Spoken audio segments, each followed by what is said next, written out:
If the United States is a leading terrorist state, if, as you say, Britain is another example of a terrorist state, how do you distinguish between that kind of what you describe as terrorism and what they are saying, Osama bin Laden, who's a terrorist? Make the distinction. Yeah, it's very simple. If they do it, it's terrorism. If we do it, it's counterterrorism. That's a historical universal. Go back to Nazi propaganda, say, most extreme mass murderers ever. If you look at Nazi propaganda, it's exactly what they said. They said they are defending the populations and the legitimate governments of Europe. Well, let's talk about in the Middle East, for example, where Sharon says, we are experiencing terrorist bombings, and therefore we have to have a big operation in the West Bank and root out terrorism. And people say, hey, you're violating human rights. Yeah, this is the 35th year of a harsh, brutal, and vicious occupation, supported unilaterally by the United States, constant terror and atrocities. Suppose Palestinians say, well, we're under terrorist attack for 35 years, therefore we have a right to carry out suicide bombings. Which is what they say. Do you accept this?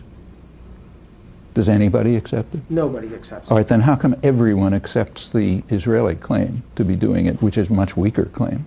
They are the military occupiers. Those who defend suicide bombing, and they're very few, don't have a leg to stand on.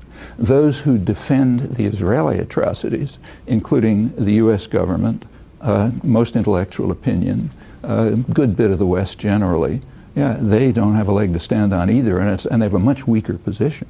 You asked us after September 11, one of your points is we ought to look in the mirror, we being America or the West, we ought to look in the mirror at our own. Was that a way of saying, look, people like bin Laden are angry at us for good reason?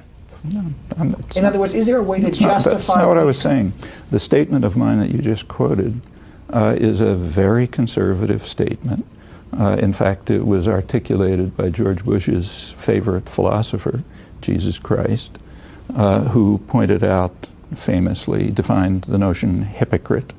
A hypocrite is a person who focuses on the other fellow's crimes and refuses to look at his own. I know that the U.S. has committed atrocities. However, they did oust a more brutal regime, the Taliban. There wasn't even a war aim. There wasn't even a war aim. Wasn't even a war aim. But is that a moral thing to do? They did get rid of a brutal regime. There was celebration in Canada. Now, good, fine. And let them bomb Israel and get rid of the brutal regime there. What honest people are saying is that we should pay attention to our own crimes and stop committing them. This would be true even if we were killing one person, okay? And it's even more true when we're killing millions of people. Do we need a constabulary, a force, a central force? In this case, it's America because it's the superpower, to sometimes use unjust means in the service of just causes. What are the just causes? What was the just cause in, for example, slaughtering Kurds in southeastern Turkey? What was the just cause? What was the just cause in supporting Suharto when he killed a couple 100,000 landless peasants in Indonesia, went on to become one of the biggest torturers in the world, and then slaughtered a third of the population of East Timor? What was the just cause? What was the just cause when we invaded South Vietnam 40 years ago, ending up killing millions of people, leaving the country devastated, they're still dying from chemical warfare? What was the just cause? Can I continue? Yeah, the just cause for people like Kaplan is we did it. Therefore, it's a just cause. You can read that in the Nazi archives too. Let's take a look at the Middle East, but let's take a look at the facts. The facts are, for 35 years, there has been a harsh, brutal, miserable military occupation. In the United States, you cannot find a map. Here's what you find when you look at a map.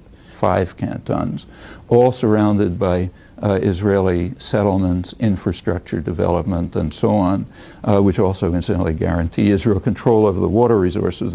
This does not rise to the level of South Africa 40 years ago, when South Africa established the Bantustans. That's the generous, magnanimous offer. Okay. And there's a good reason why maps weren't shown, because as soon as you look at the map, you see it. Let me just say, Arafat didn't even bother putting a counter-proposal on the table. No, that's not true. The problem that people look at now, the Middle East, is they say it's spun out of control. How do you get back to... We look at our own position and we discover what I just described, that for 25 years the United States has blocked the political settlement, which is supported by the majority of the American population and by the entire world, except for Israel. We take a look at Camp David, and we see, yeah, it was the same.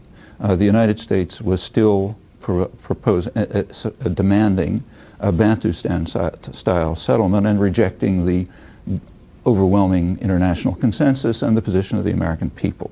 We then discover that the United States immediately moved to enhance terror in the region. So let's continue. On September 29th, Ehud Barak put a massive military presence outside the Al-Aqsa Mosque, very provocative. When people came out of the mosque, young people started throwing stones, the Israeli army started shooting, half a dozen people were killed, and it escalated. The next couple of days, Israel used U.S. helicopters to attack civilian complexes, killing about a dozen people and wounding several dozen. Clinton reacted to that on October 3rd by making the biggest deal in a decade to send Israel new military helicopters. The U.S. press cooperated with that by refusing to publish the story. To this day, they have not published the fact. It continued. When Bush came in, one of his first acts was to send Israel a new shipment of the most advanced military helicopters in the arsenal. That continues right up to a couple of weeks ago with new shipments. On December 14th, the Security Council tried to pass a resolution calling for what everyone recognizes to be the obvious means for reducing terror, namely sending international monitors. The U.S. vetoed it. 10 days before that, there was a meeting at Geneva of the high contracting parties of the Fourth Geneva Convention, which has unanimously held for 35 years that it applies to Israel. The meeting condemned the Israeli settlements as illegal, condemned a list of atrocities, willful destruction of property, murder, trials, torture, and so on and so forth. What happened to that meeting? Oh, I'll tell you what happened to that meeting. The U.S. boycotted it. Therefore, the media refused to publish it.